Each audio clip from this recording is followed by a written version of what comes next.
final guest this morning is a gentleman named David Heckerman, also from Microsoft Research. 20 years he's been working on solving some of technology's deepest and thorniest problems that also are society's deepest and thorniest problems. So with that, let me go ahead and introduce David. Thanks, John.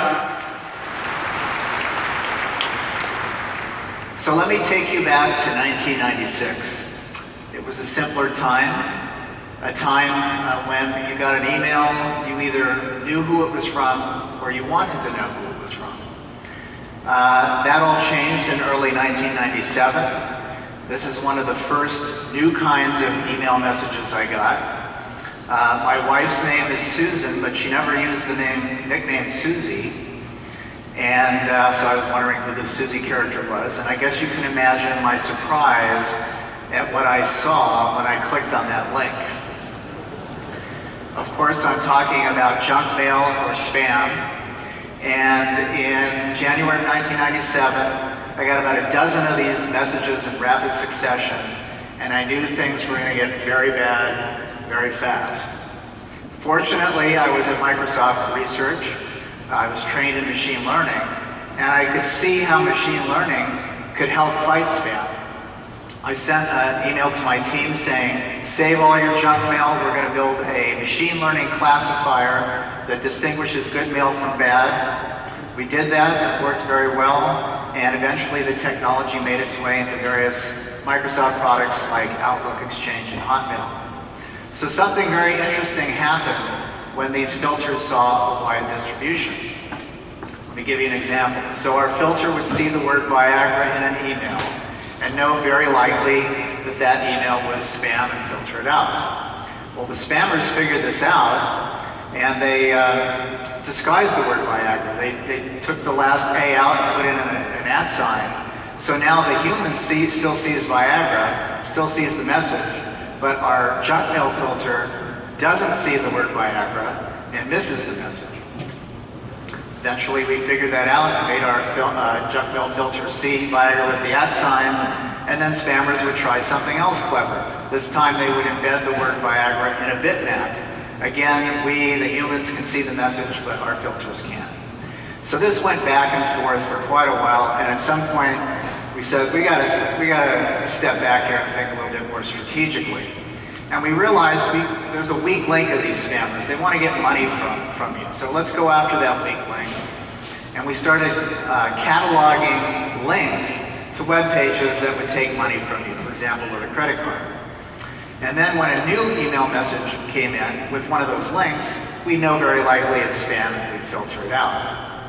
So that strategy worked very well, and as far as I know, it's still in place today.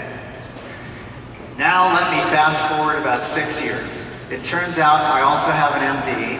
I'm very interested in how computation can help healthcare.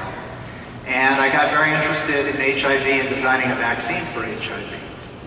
I met my collaborator, Bruce Walker, at Harvard, and we've been working on this project ever since, so let me tell you a little bit about it. It turns out there's a striking similarity between fighting spam and fighting HIV.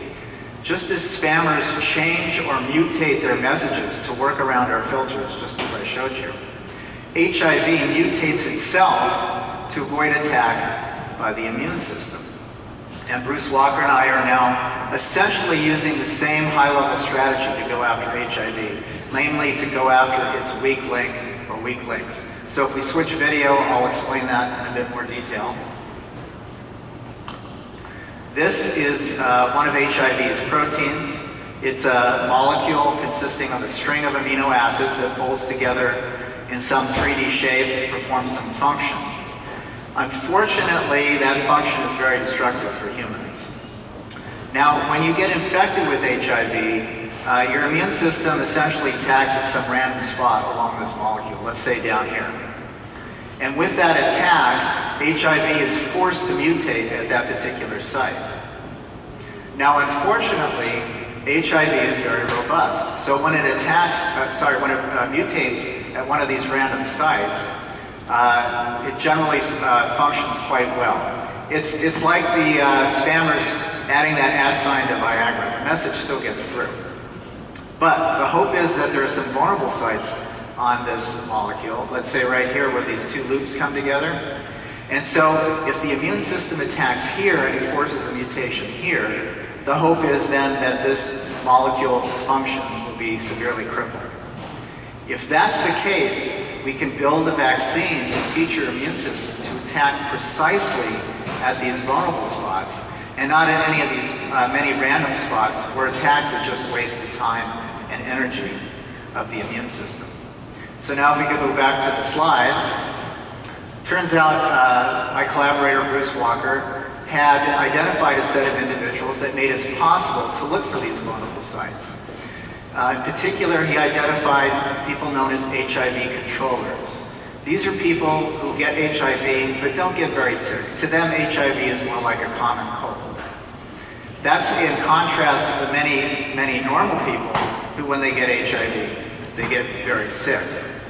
So what we were able to do is look to see where the immune systems of these HIV controllers were attacking HIV along this molecule, and compare that to where the immune systems of normal people were attacking HIV along this molecule.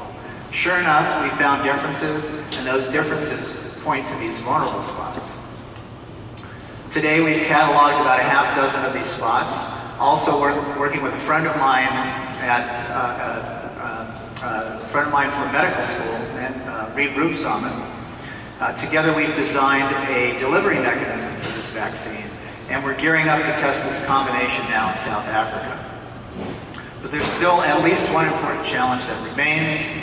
It turns out there are lots and lots of different immune systems. The chances that you or I have the same immune system are very small. And if you think about it, that makes a lot of sense. If we all had the same immune systems, and a virus were to come along that could kill one of us, it could kill all of us. So long ago, Mother Nature figured out that that's a bad idea and gave us these different immune systems. Now the challenge comes from the fact that these different immune systems don't all attack HIV. They're not capable of attacking HIV at the same spots. And so what we need to do is catalog enough vulnerable sites such that all these different immune system types, or at least the vast majority of them, will be able to attack at least one of these vulnerable sites that we've cataloged. So we're doing that now. It involves the use of a lot of data and a lot of computation to identify likely candidates, which then get validated in the lab. And unfortunately, I don't have time to go into the details of this, but if you're interested, you can check it out on my webpage. So with that, I'd like to say thanks for listening. I'd also like to say thank you to Microsoft and Microsoft Research. As you heard, I've been there for 20 years, and as you've seen, they've given me the opportunity to work on many problems ranging from fighting spam to fighting HIV. I can't imagine a place with more breadth of flexibility. Thanks again.